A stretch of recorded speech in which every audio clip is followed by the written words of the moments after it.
Welcome to the Bringing the Human Back to Human Resources podcast, the podcast all about the delicate balance between people and business, and quite literally reconnecting the two. My name is Tracy Rubin, and I've spent nearly my entire professional career in HR. Join me as I share stories, opinions, and words of advice with you each week.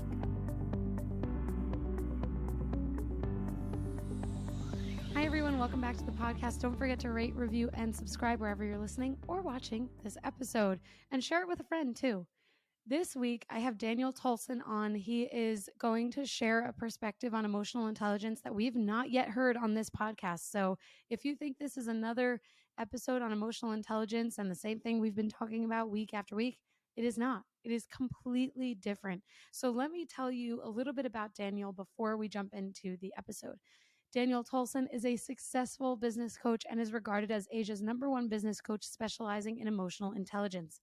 He's helped many celebrities, self-made millionaires, and billion-dollar businesses to unleash new income levels. Daniel is also a former Australian champion wakeboarder, and he shares a story on this as well, so I think you're going to enjoy that. Daniel's inspiring journey actually began as a child from having a linear sequential learning disability to becoming a consultant to self-made multi-millionaires.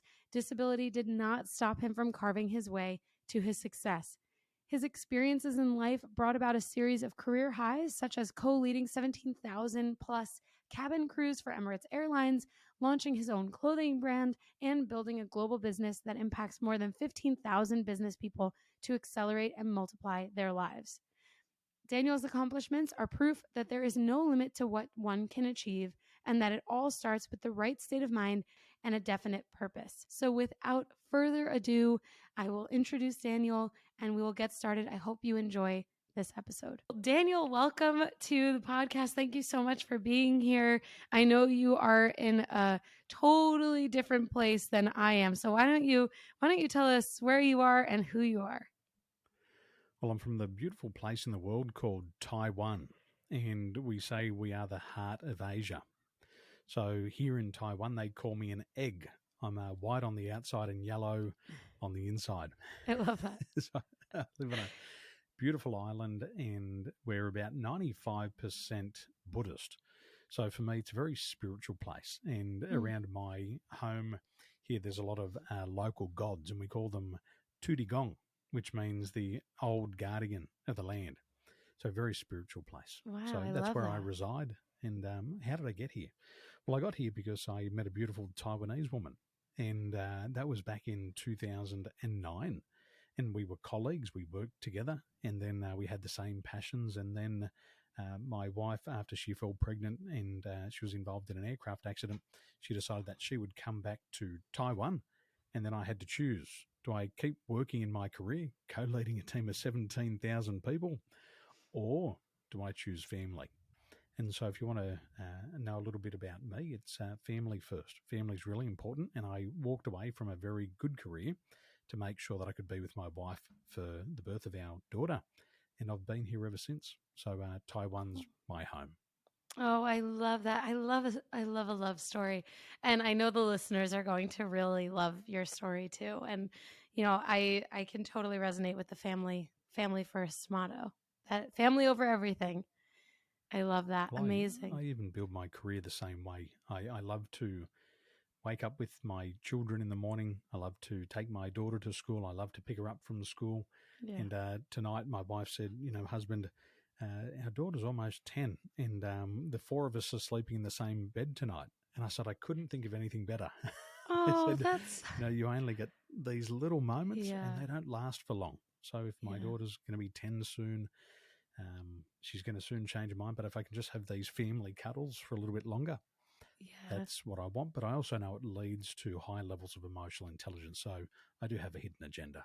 Yeah, right. It's like, oh, this all comes to fruition in my content. Thank you so much for this. No, I love that. Actually, it really, what you're saying here makes me, on a serious note, think about how, careers and the workplace and just the frontier of work and careers have changed so much, and that you can do both.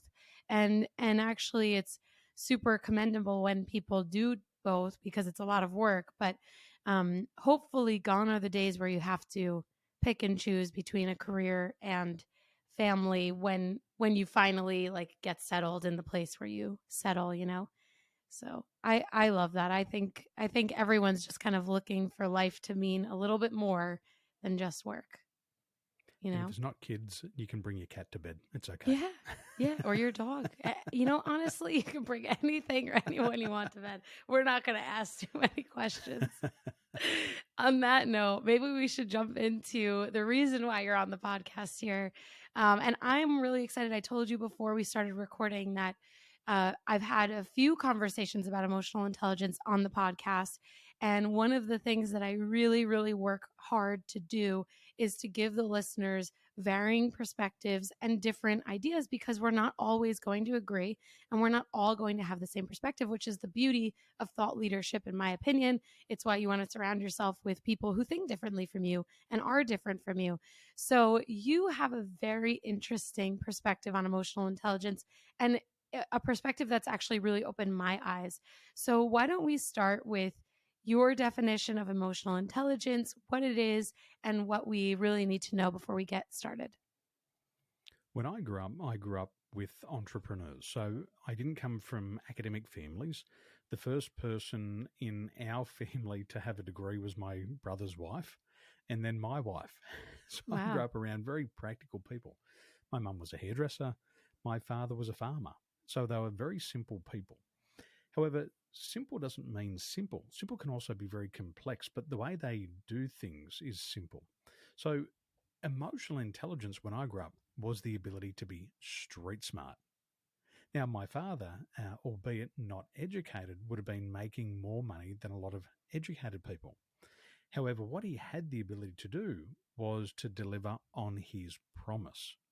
And so, if he did business and made a promise, he'd always deliver on the promise. And that meant he got continual repeat business from people who he was working with.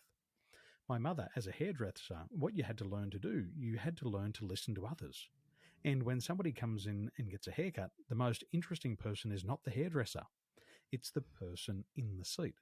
And hairdressers know all of the secrets. Hairdresser knows everybody Yes, who's having an affair, but they can also keep it a secret. So, in that's true. emotional intelligence back then was just being street smart. It was knowing your strengths and promising. It was knowing your limitations and not over promising.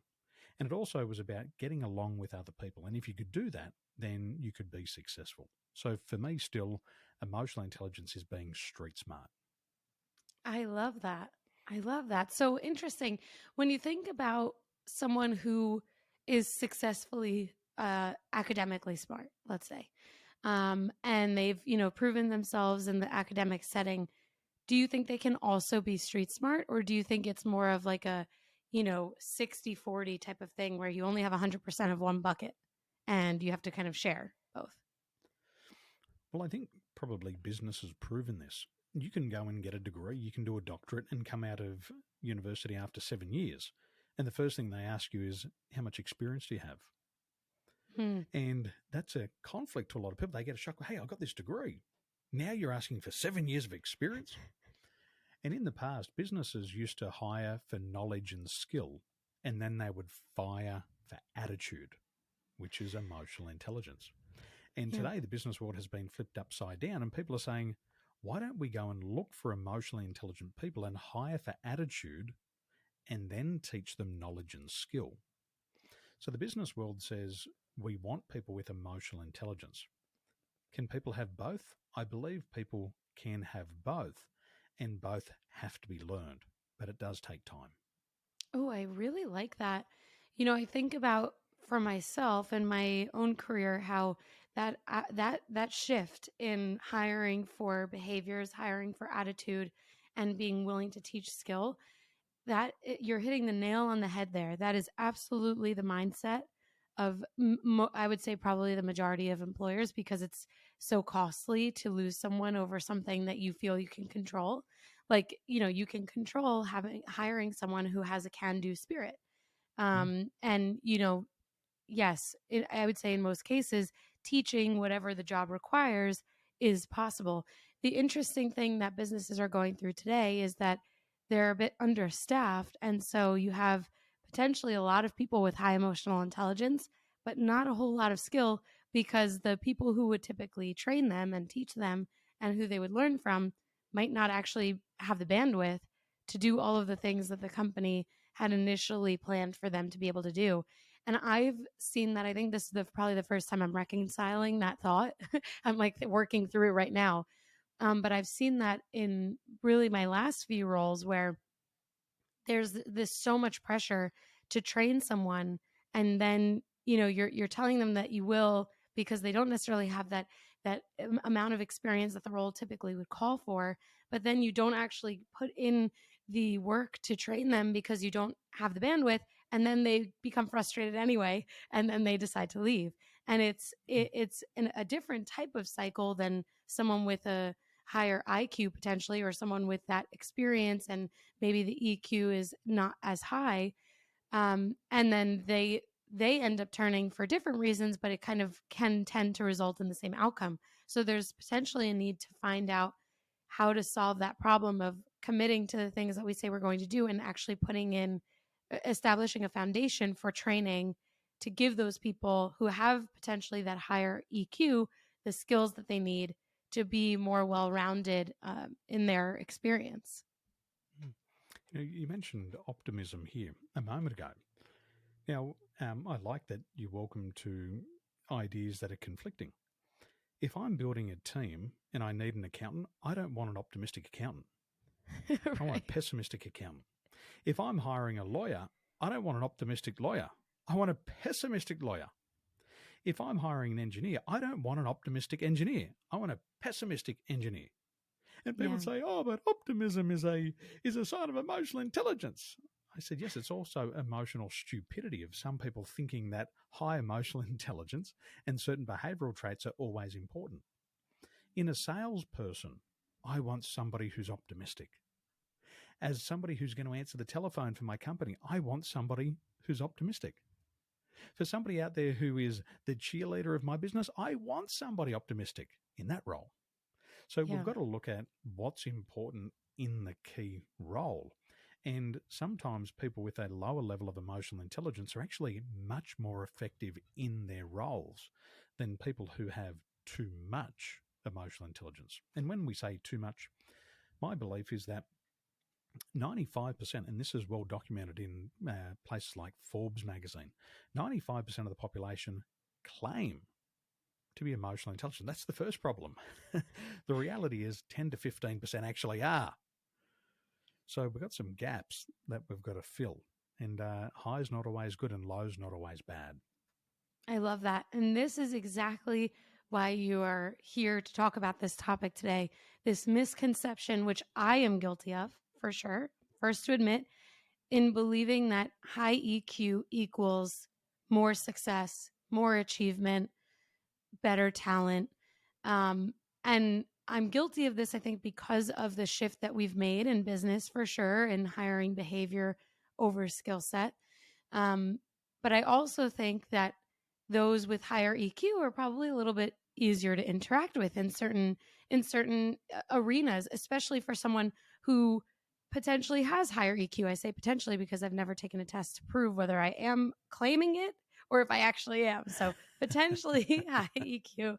And so for me, it's like, oh yeah, it's fun to be around like-minded people. But, for me, I'm presuming and assuming that I have an IQ. And so it's nice to be around like-minded people. But to this point, and I actually just had a conversation with someone about how building a team requires diversity in thought, as well as diversity in so many other things. And that diversity in thought is actually exactly what you're saying here, that high EQ isn't necessarily good and low EQ isn't necessarily bad. It's about figuring out the right level of EQ for the role and what it requires. So let's talk about this a little bit, the misconception about EQ and high achievement. Where did you kind of first realize this, and how does that play a role in your day-to-day today? Well, for me, when I was being trained as a leader, I was working with Emirates Airlines. And they're one of the world's leading five-star airlines, very ambitious, and they want to develop their people. So I went through a very intense level of training. I acquired the knowledge as a leader, I acquired the skill, and they also coached me to develop my unique personality. Now, when I got on the aircraft and I started to lead my team, I quickly realized that not everybody needed the same leadership style. So I had 17,500 people in my team. Every flight, I would co lead 17 crew. I would have to help the aircraft arrive safely, thousands of miles away with 400 customers. And I realized that 400 customers needed something different from me as their onboard leader. And I had this interesting flight. I was in business class and I had a crew of four, and I think I had 48 customers. And I brought the crew into the galley and we did a pre flight briefing. And I said to the girls on the left of the aircraft, they were two Aussie girls. I said, girls, we've all been to the same training college. We're going to follow service routine one. And if you follow the service sequence from top to bottom, then we'll deliver the perfect service. Do you know what to do? And they said, absolutely, boss. We'll follow the service sequence routine one from top to bottom. And I said, good, go out and do it. If you need support, let me know. Now I looked to my girls on the right-hand side and I said the same thing. This is what we're going to do. Service routine one, follow it from top to bottom. If you do that, we'll have the perfect service. If you need me for anything, let me know, because I believe in autonomy. So the girls went out there. The girls on the left-hand side of the aircraft, the Aussie girls, they went out and they followed the service sequence. And the customers were smiling. They were happy and there was no complaints. Where the girls on the right-hand side, they were from Far East Asia. And after a couple of minutes, I pulled them back in the galley and I said, why are you serving desserts before the appetizers? And they're like, well, you said to follow the service sequence from top to bottom. And I said, well, at the top are the appetizers and down the bottom's the dessert. Let's start again. I said, there's the service sequence, go out, follow it from top to bottom. They went back out, the call bells are ringing, and the customer's saying, where are our main meals? Where are our drinks? And they've blown the service. And I started to think to myself, are these people just not listening to me or something? And I thought to myself, I better accept responsibility as a leader. And I thought, what do I need to do differently? See, the girls on the left-hand side of the aircraft, we were from the same culture, from the same region of the world. So I gave them an instruction that they understood. But then when I looked at my girls from Far East Asia, I realized that, oh my gosh, they come from a different culture. They need to be told what to do at every step of the way. They don't want to think for themselves in this situation. They want to be told what to do.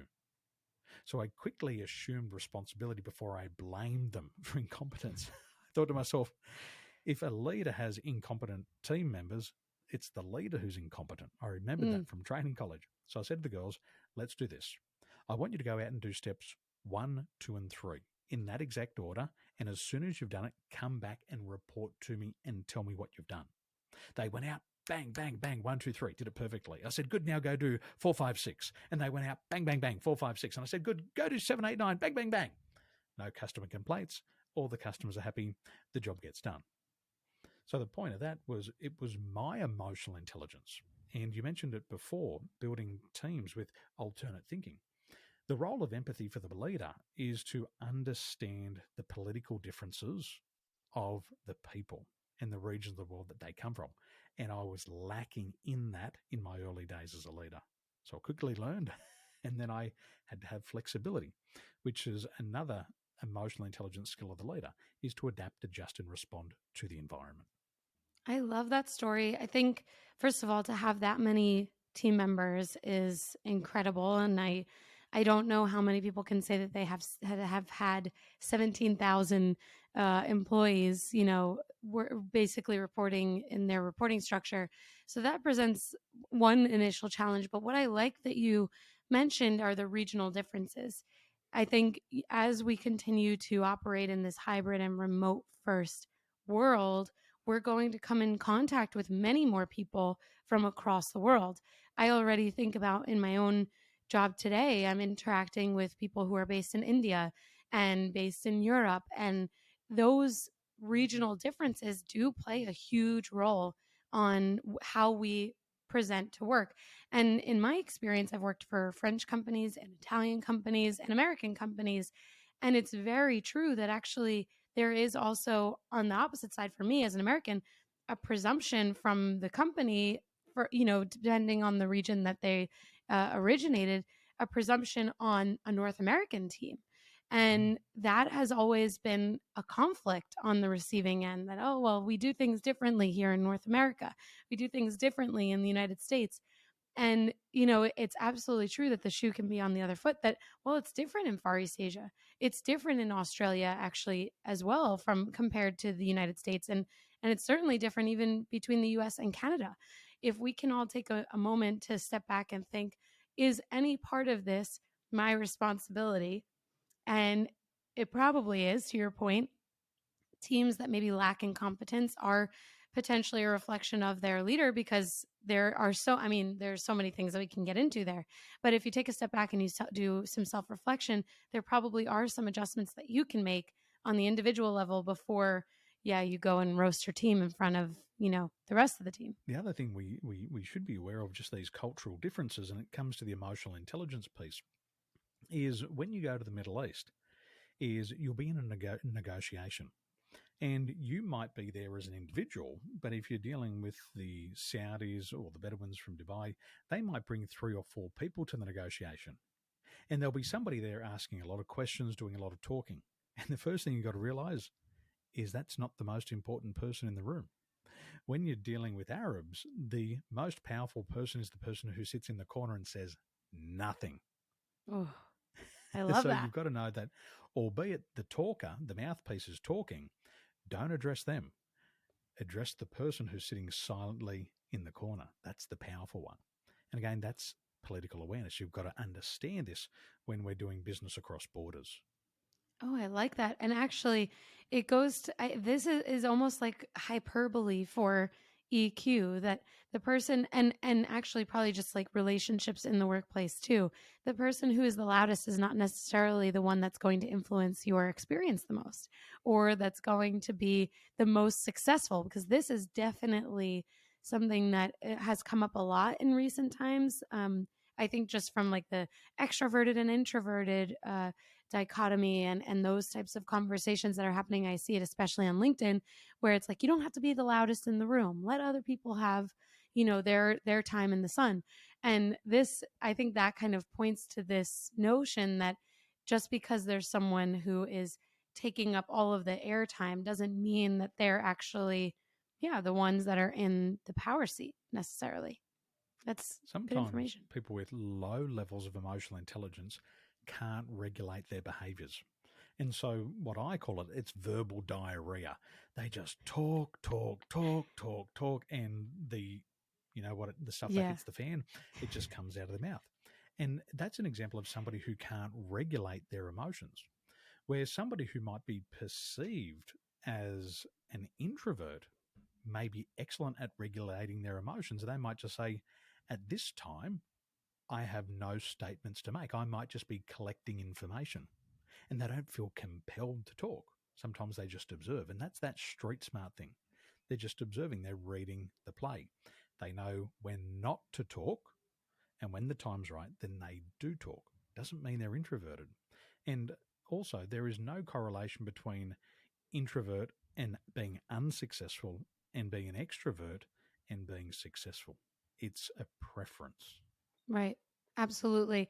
And this also makes me think about how there's this conversation now about, in general, when it comes to the idea of, really not speaking or not sharing and like appreciating the silence, that is a huge, that's actually a skill in my opinion, because you have to, it's, to your point, it is regulating emotion, but it's also really hard, whether you're extroverted or to not say anything sometimes. So when you're in a some sort of conversation in the workplace, whether it's lighthearted or not, to just stay silent and listen, that freaks people out.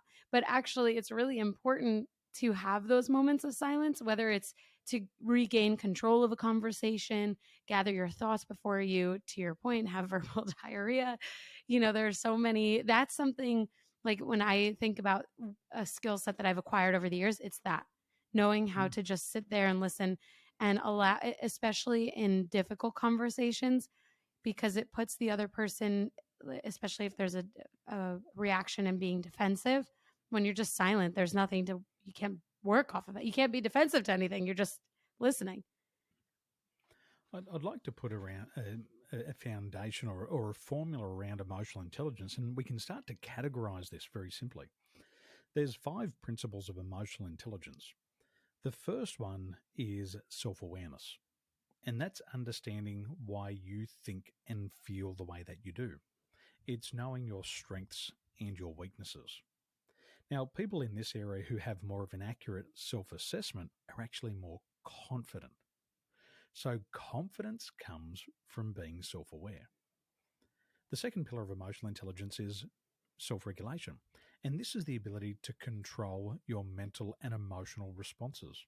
See, most people have an emotional hijack and they speak before thinking, and they bypass rational thought and act. And all action that precedes thinking leads to failure. So, when you see somebody who can't hold their tongue, this is an example of being less active in this area. The third pillar of emotional intelligence is motivation. Now, this is not the Tony Robbins jump up and down. It's not the millionaire mind. High five, you've got a millionaire mind. It's not that type of motivation. It's more of that resiliency. It's the person who's able to roll with the punches, to fall down and get back up and go again. The final two are more to do with other people. And so the fourth pillar of emotional intelligence is social awareness. And this is the ability to read other people's emotional makeup, to read other people's strengths and weaknesses without necessarily asking. So it's empathy. And then the fifth pillar is social regulation. And this is the ability to influence and persuade. And communication, which you're talking about here, silence is a form of communication. And successful leaders know that if you just zip your lips for a few moments, people will get that verbal diarrhea. They'll let the cat out of the bag and they'll tell you everything that you need to know. However, to make that happen, you've got to go back to self-regulation, and you've got to be able to control your thought and feeling impulses to create that space for people to talk. And so it all links in with one another. Yeah. I mean, mic drop, right? There's nothing more to say. That's exact. It makes so much sense. Yeah, we're done. All right. See ya. And one of the pillars that you've mentioned really draws out resilience as a skill set, as a pillar, part of the pillars for what measures emotional intelligence, or what enables someone to have some level of emotional intelligence.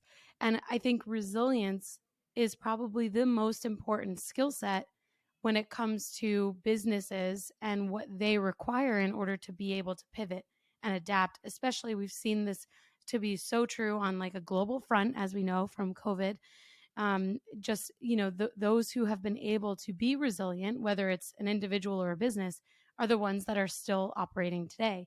So I would love if you drilled down a little bit on that, and as far as like the importance of resilience goes, and how someone who maybe is not as resilient and feels super stressed, or almost like dragging their feet in the mud when they have to be resilient, someone who maybe doesn't really appreciate change as much, how do they develop that skill set to be more resilient? I want you to think of these pillars of emotional intelligence like a waterfall, and it cascades down from self-awareness down to self-regulation, down to motivation, down to social awareness, and down to social regulation. So the first pillar is self-awareness, and we have to understand our strengths and our weaknesses. We also have to understand which emotions we're experiencing at any given time. And so what I say to my clients is, if you can't name it, you can't tame it. And this comes down to understanding your personality style. Some of us are more impacted by anger. Now, a lot of people say, well, I'm not an angry person. No, you're not an angry person. Anger is an emotion. It's not a personality trait. It's an emotion. Some people like me, I'm explosive with anger. I'll just snap. However, I'll let the anger out, and as fast as I snap, I'll go off like a firecracker, boom, and it'll disappear. Where I've got other friends who are very slow to anger, and they could still be upset about something that happened 10 or 15 years ago. If I kissed their girlfriend 25 years ago, they're probably still angry at me and they haven't told me yet. And they'll say, well, I'm not angry. Yeah, because you've been bottling up for 25 years. Come on, move on. Yeah, right. So if we can't name it, we can't tame it. So then once we name it, we then have to be able to regulate it. Now, talking about anger and emotional intelligence, a lot of people say, you can't be angry. Well, screw you. You can be angry and you're allowed to be angry.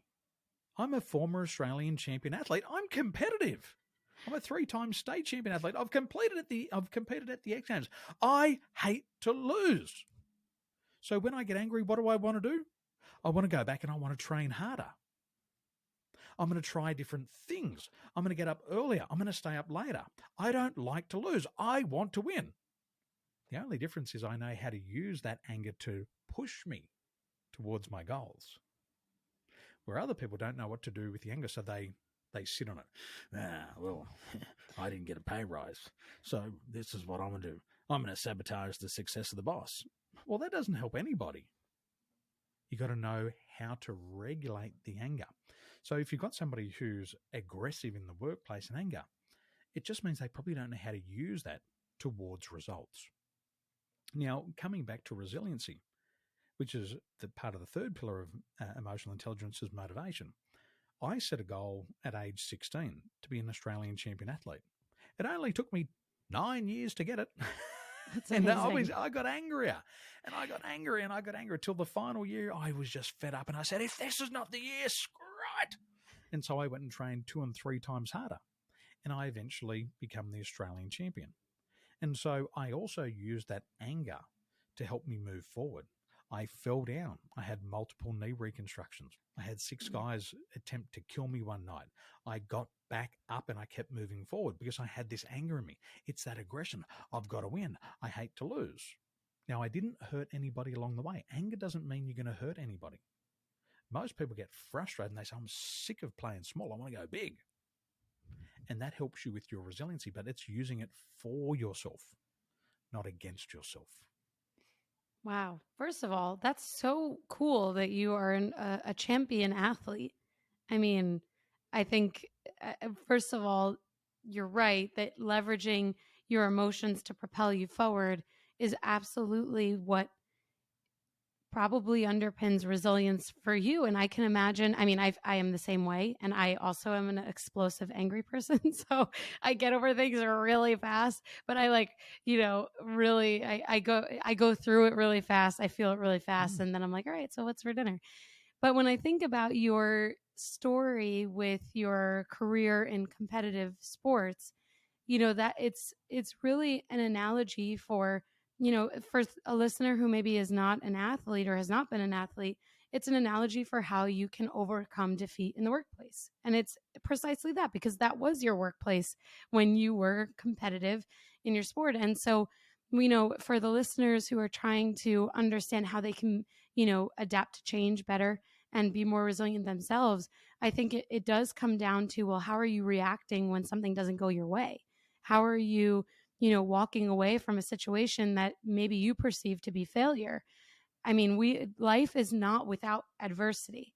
And this is something that I really want to dig into just in general on my podcast, because I think with the shift in society and being much more homogeneous in the sense that we all have to have high EQ, we all have to want the same things for ourselves, we all have to go to college, we all have to have a trade, we all have to do this or that. And it's like, it's almost, I don't know if it's social media that has created this hyper visibility of what every single other person is doing in the world, but we don't all have to be the same. We don't all have to speak about a certain topic, care about a certain topic, know about a certain topic. Certainly we should know our histories, but it's such a growing pain to me. I think that's what it is, that as a society we've zoomed forward into having all of this knowledge about one another, and now we don't necessarily know what to do. Do we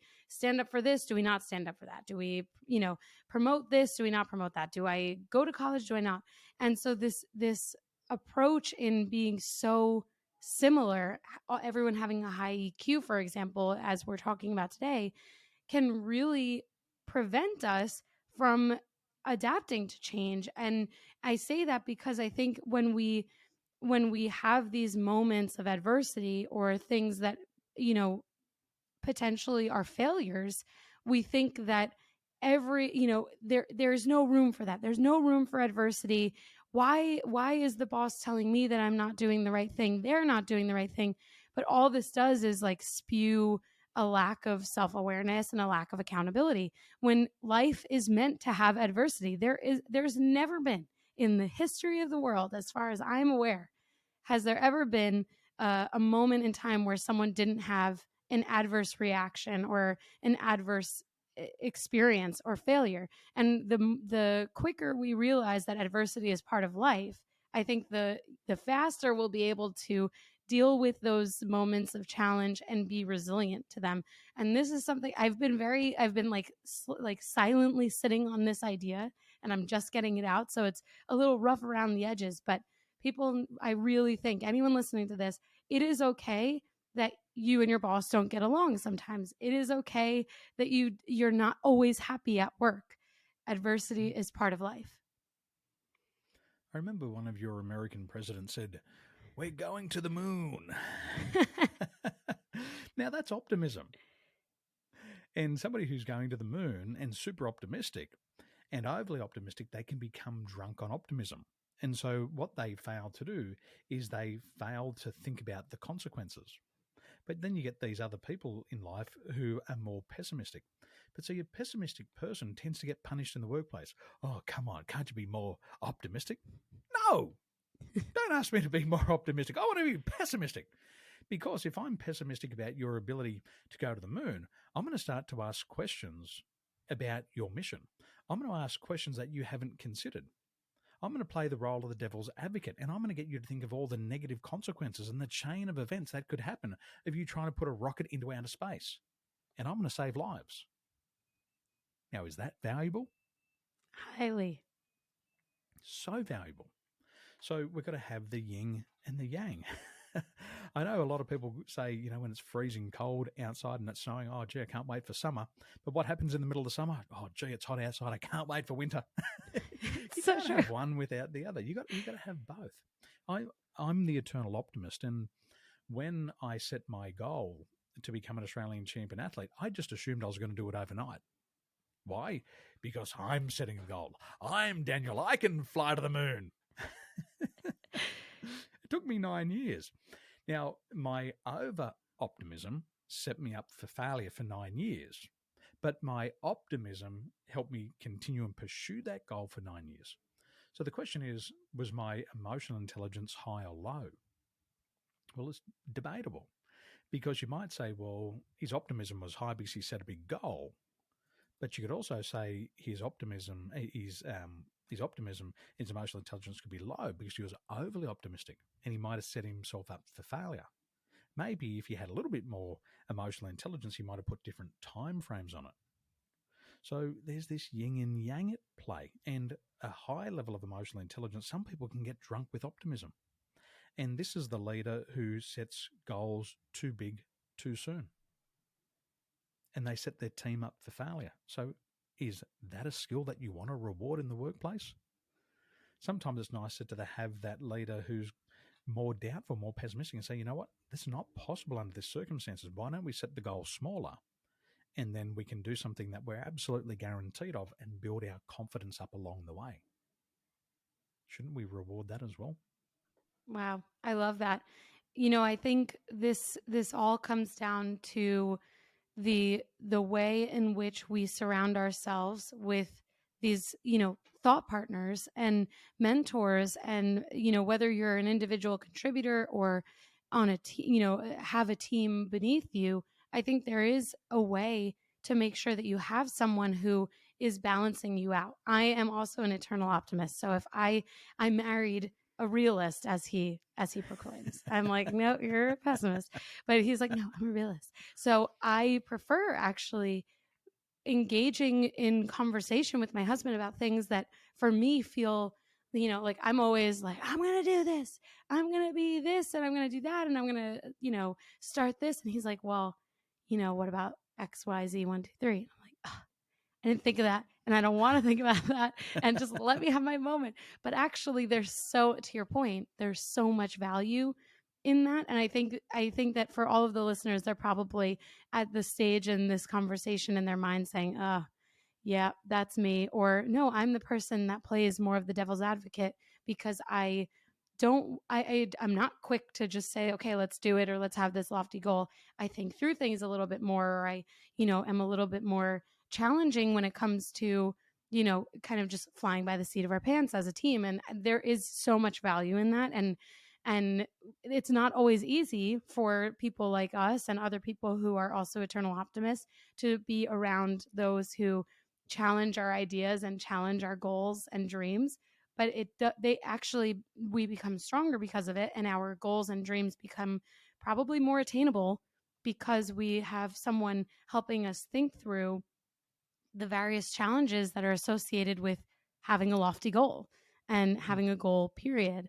And so I think what I would love to hear from you on when we think about someone, when we think about two people interacting in something, we deal with a lot of empathy. Sometimes we deal with, the challenges of wanting to understand the plight of someone, or the challenges that they're experiencing. And we definitely, as leaders, are told that we need to be more empathetic. We need to have more empathy for our teams, for our peers. But I know from speaking with you that there are some challenges to having too much empathy, not to having empathy, but to having too much. So walk us through that. What are some of the challenges, and how do we navigate that?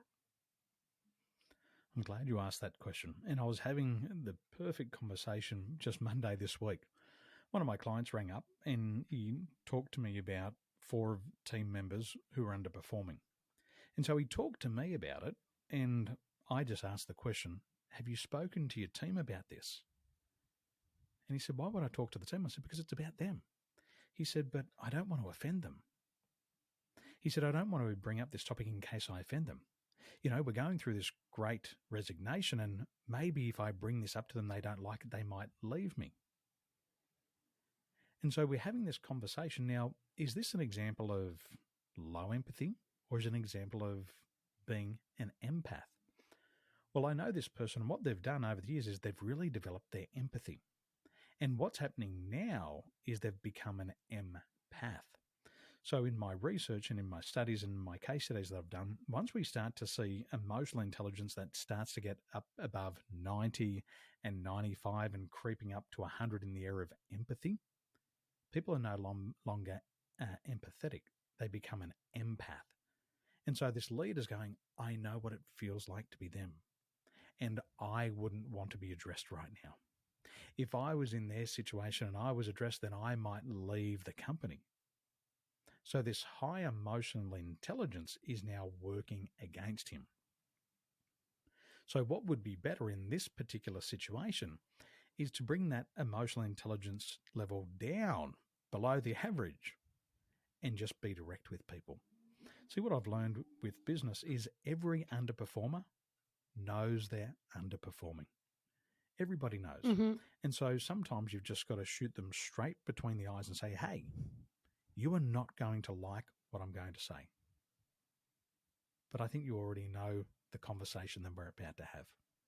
And you just hit them right between the eyes. And so sometimes you've got to bring that empathy level down and just be honest and straight with people and not get caught up with your own emotions. You've got to be able to push your emotions to the side. See, what was he going through?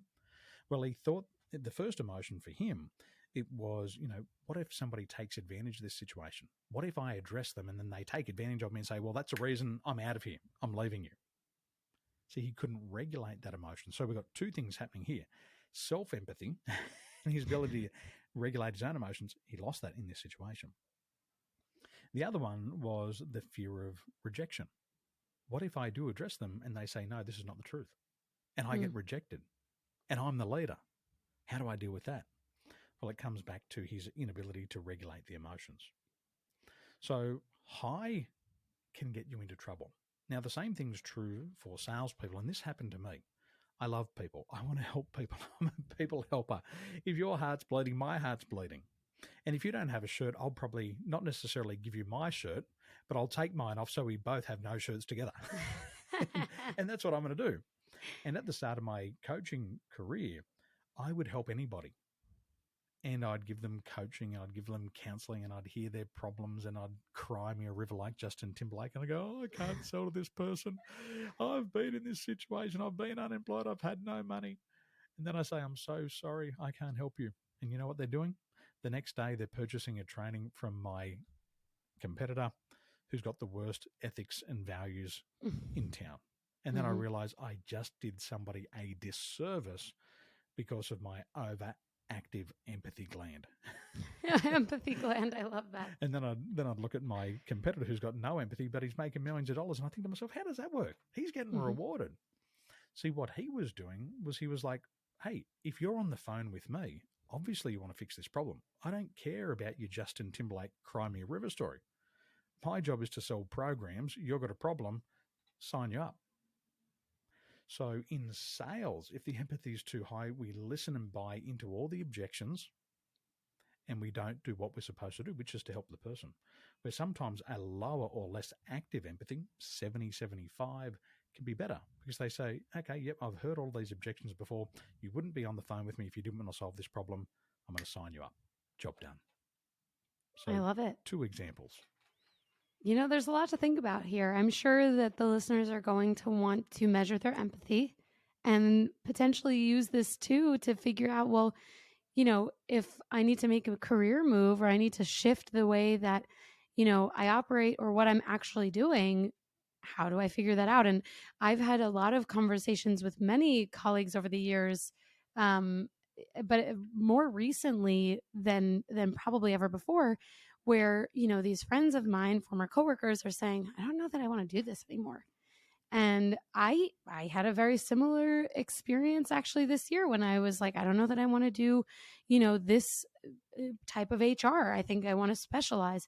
And those moments of realization where, you know, maybe you were able to like really get on top of the job and do the job that's required of you, but it's taken a lot out of you. And maybe it's just a matter of it's, you know, it calling on too many things or requiring too many things from the individual. Maybe it's requiring too little empathy. Maybe it's requiring too much empathy, and it can be emotionally draining.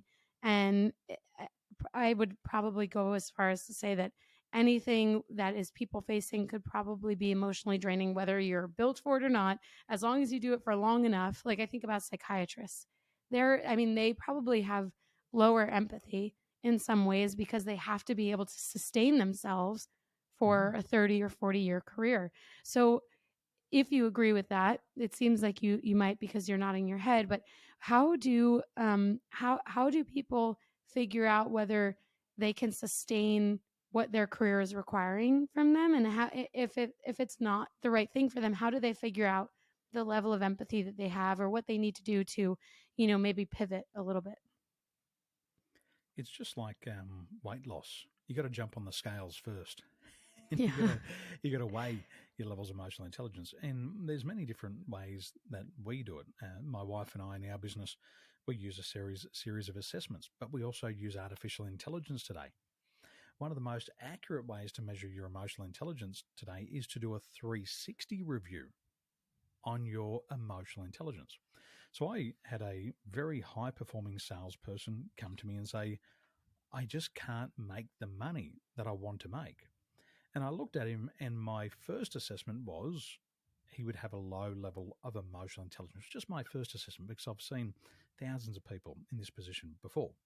However, I don't want to tell him he's got to decide and learn this for himself. So I said to him, how many in your team? He said, I've got 30 people in my team. And I said, well, what we should do is we should do a 360-degree review of your level of emotional intelligence. So what I want you to do is I want you to think of 10 people's names in your organization, 5 people who like you and 5 people who hate you to review your emotional intelligence. And he's like, oh, but what if the bad ones say that it's not all that good? And I said, that's what you want. Yeah. You want the reality. And I said, then I want you to get 5 of your customers to review your levels of emotional intelligence. Now, we had, I think, a total of 15 people, plus him, 16 people, complete an assessment to review his emotional intelligence, 360 degrees, and there's no names in the report, so it's all private and confidential. Now, when the levels of emotional intelligence came back, his average emotional intelligence based on his personal rating was around about 67%. In comparison to the composite of all the other people, their emotional intelligence score came in at about 78%. Wow. So he could not see himself how others saw him. He looked down upon himself and he was more critical on himself, overly critical on himself. And then he realized, he said, Daniel, he goes, this is so true. Everybody gives me feedback and say I should be making 250,000 a year. You've got what it takes to succeed. You should be one of the number one salespeople. He says, but all the self-talk in here is 180 degrees opposite to that. And all he had to do was have that confirmation that people perceived him as being more emotionally intelligent for him to believe in himself. And within, I would say, about 12 to 18 months, he was one of the top performers in the entire business. Wow. And it was that awareness piece. He started to have a look at what were his strengths. Yes, he did work on his limitations, but he played to the strengths. And what we say in emotional intelligence is what you focus on grows.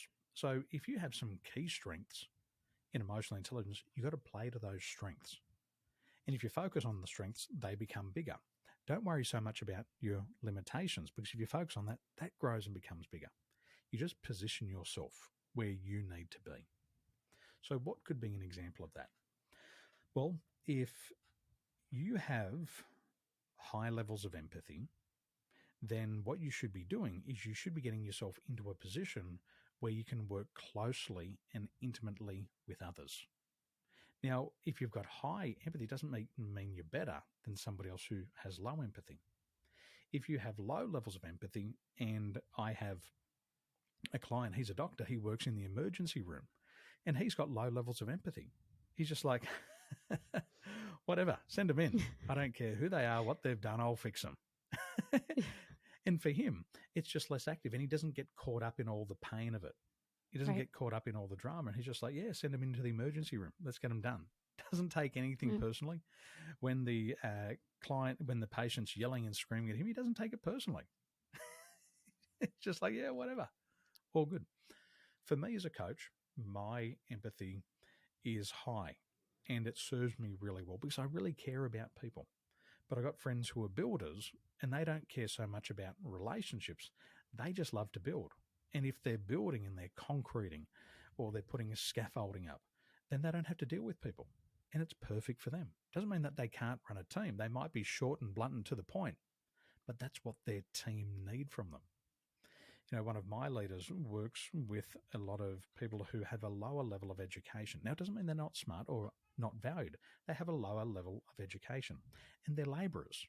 They don't need an inspirational boss. They don't need a cheerleader. What do they want? They just want somebody to tell them what to do. They don't go to work every day for a relationship. They don't necessarily go just to have a feel-good environment. They want to go, they want to get paid, they want to go home, they want to forget about work. At 7 o'clock in the morning, they want to check in. They want to do their thing. They don't care about relationships. And they love it. They're not unhappy people. They're not unsuccessful people. They're just doing it differently. And so you've got to play to your strength. I love that. I don't think there's any better way to say thank you for coming on the podcast than ending it there. I mean, you've given me and I'm sure all of the listeners a lot to think about. And like I said in the beginning, I mean, having you on to really almost counter what I've talked about on this podcast, what other guests have also talked about on this podcast, I think is helpful. It doesn't mean that that perspective is wrong. I think it just gives us a different perspective to think about and evaluate. And I think some of these key points that we talked about, that high EQ is not necessarily good and low EQ is not necessarily bad. Being an terminal optimist isn't necessarily good, and being a pessimist isn't necessarily bad. And then, being extroverted isn't necessarily good, and being introverted isn't necessarily bad.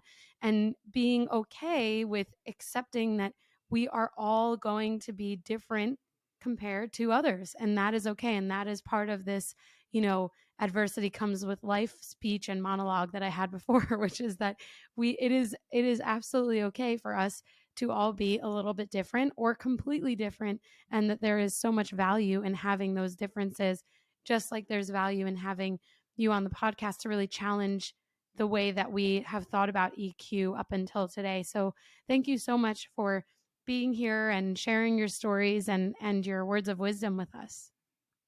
Always a pleasure, and thank you for listening. And there's what did my mum say? There's a 1,000 different ways you can skin a cat. I don't even want to know cats, one by of the way. them. Don't do that. I love cats. Yeah, I don't even want to know the one way. But we will thanks, Mom. We'll go with the analogy. Tell us, Daniel, then where the listeners can find you and connect with you. Come and connect. I have a website, danieltolson.com. And from my website, danieltolson.com, then you can find me on Facebook. We've got a beautiful group there called Accelerate and Multiply, and there's a ton of free resources. I wrote a book the other day. I'm just about to finish publishing it off, and it should be on my website in the next couple of days. And it's about leadership in times of rapid change. It's a free book. I'm going to share 8 key ideas, including emotional intelligence, on how you can navigate through these uncertain times. Amazing. And I will share all of those links, as always, in the show notes. Thank you so much for being here. It's been a pleasure, and I'm sure we'll chat soon. Let's do it.